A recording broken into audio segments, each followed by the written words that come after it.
Interrogée par nos confrères du Parisien, la chanteuse du groupe Kassav est revenue sur son refus de porter la flamme olympique.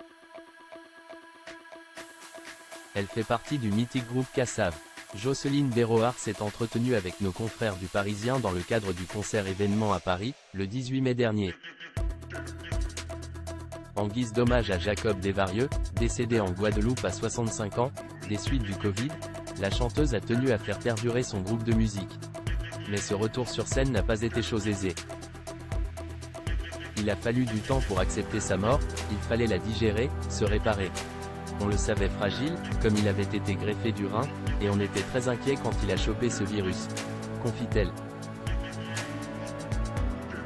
Il fallait aussi sortir de la pandémie du Covid-19, reformer le groupe et remplacer Jacob, même s'il est évidemment irremplaçable, ajoute Jean-Claude Nemrod.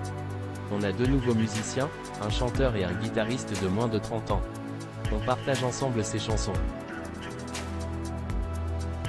Jocelyne Béroard dévoile la raison pour laquelle elle a refusé de porter la flamme olympique.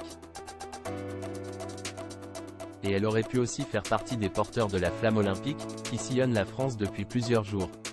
Mais la chanteuse de Kassav l'avoue, elle a refusé de faire partie de cette aventure.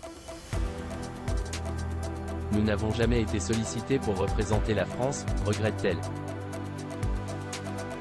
On m'a sollicité pour porter la flamme olympique mais j'ai refusé. Il y a trop de jeunes qui rêvent de la porter. Donnez-la leur.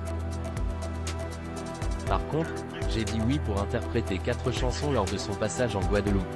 Confie-t-elle, ravie de pouvoir chanter ses célèbres morceaux. D'ailleurs, Jocelyne Béroard donne son avis quant à la possibilité de voir Aya Nakamura être présente lors de la cérémonie d'ouverture. C'est la star des Françaises, c'est normal qu'elle ait été sollicitée. L'avis du groupe Kassav sur Aya Nakamura. Un constat partagé par son acolyte Jean-Claude Nemrod. Moi, mon parti pris, c'est qu'à chaque fois qu'une sœur est sollicitée, je trouve ça chouette. S'il y a une polémique sur sa candidature, c'est qu'il y a toujours un problème de racisme, lâche-t-il.